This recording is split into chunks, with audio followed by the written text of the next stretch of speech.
होली, रंगों का त्योहार, हंसी मजाक। एक छोटा सा गांव था, खुशीपुरा। गांव में एक पुरानी टूटी फूटी हवेली थी, जिसे सब रंग महल कहते थे। इस हवेली में 20 साल पहले होली के दिन आग लग गई थी। पूरा परिवार जल गया था और तब से हर होली को वहां से हंसी और ढोल की आवाज आती है। 3 दोस्त जो आपस में बात करते हैं। अरे यार, भूत भूत कुछ नहीं होता।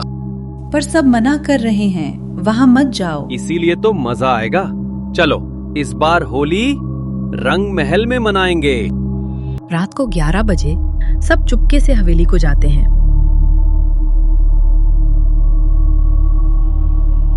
जैसे ही तीनों दोस्त हवेली के दरवाजे के पास पहुंचते हैं तो अचानक हवा थोड़ी तेज हो जाती है। जैसे ही वो कदम आगे बढ़ाते हैं तो दरवाजा अपने आप खुल जाता है और तीनों दोस्त बिना सोचे समझे हवेली के अंदर चले जाते हैं। पुराने रंग के निशान दीवार पर और हाथ के प्रिंट, सब कुछ पुराना पर कुछ अजीब लग रहा था। ये हाथ के निशान को देखो, ऐसा लग रहा है जैसे कोई अभी अभी रंग लगा के गया हो। सामने से एक छोटा लड़का आता है, हाथ में पिचकारी है। उस लड़के को देख सब डर जाते हैं। तभी लड़का शांत आवाज में कहता है, हैप्पी होली, मेरे साथ होली खेलोगे? लड़के की बातें सुनकर कबीर डर और घबराहट के साथ कहता है, ये सब प्रैंक है गायस। ये बच्चे मजाक करना बंद कर, वरना दिया कान के नीचे। लड़का अपनी पिचकारी से उनके ऊपर रंग डालने लगता है। जैसे ही रंग उनके ऊपर जाता है तभी सोनल कहती है, ये रंग जल रहा है। लड़के के पीछे धीरे धीरे माँ और बाप सामने दिखते हैं। वो चलकर तीनों की ओर आकर कहते हैं,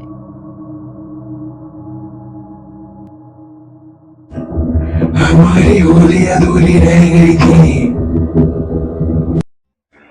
कोई भी हमारे साथ होली खेलने नहीं आता है, इस बार तुम आए हो। तीनों दोस्त डरते हुए एक दूसरे को देखते हैं।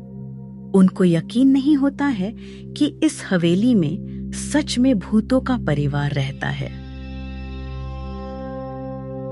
कबीर डरते हुए कहता है, प्लीज हमें जाने दो, हम किसी को नहीं बताएंगे। कबीर की बात सुनते ही सारा भूतिया परिवार एक साथ कहता है, अब तुम लोग होली खेल कर ही जाओगे। हैप्पी होली। अमन ये सब देखकर इतना डर गया कि वही जमीन पर बेहोश हो गया। ये सब देखकर अमन बेहोश हो जाता है। तभी कबीर और रिया साथ में कहते हैं, अमन, अमन उठो। उठ जा भाई, हमको फंसा के खुद सो रहा है। अमन। लेकिन अमन को होश नहीं आता। सामने खड़ा भूतिया परिवार जोर जोर से हंसने लगता है। रिया और कबीर डर कर खड़े हो जाते हैं और वो भूतिया परिवार से कहने लगते हैं, हमें माफ कर दो, हमें जाने दो। मुझे घर जाके गुजिया खाना है, मुझे घर जाने दो। भूतिया लड़का धीरे से अपनी पिचकारी दबाता है। लाल रंग सीधा रिया और कबीर पर गिरता है। दोनों एक दूसरे को देखते हैं। कबीर लड़खड़ा जाता है। रिया और कबीर अमन के पास गिर जाते हैं, तीनों बेहोश।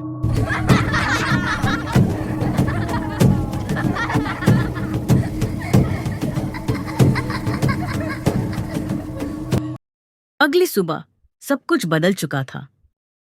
तीनों बेहोश पड़े हुए हैं। तभी अचानक अमन धीरे धीरे आंखें खोलता है।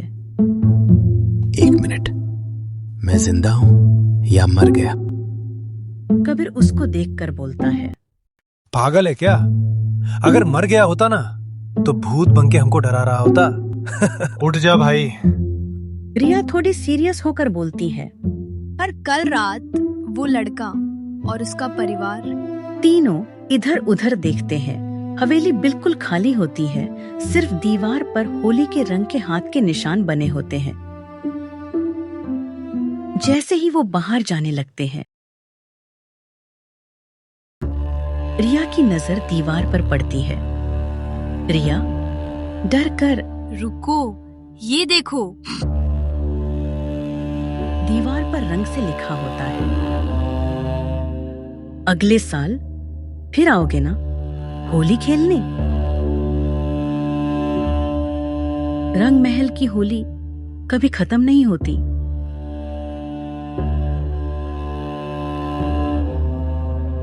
अगर आपको ऐसी भूतिया कहानियां पसंद हैं तो चैनल को सब्सक्राइब जरूर करें।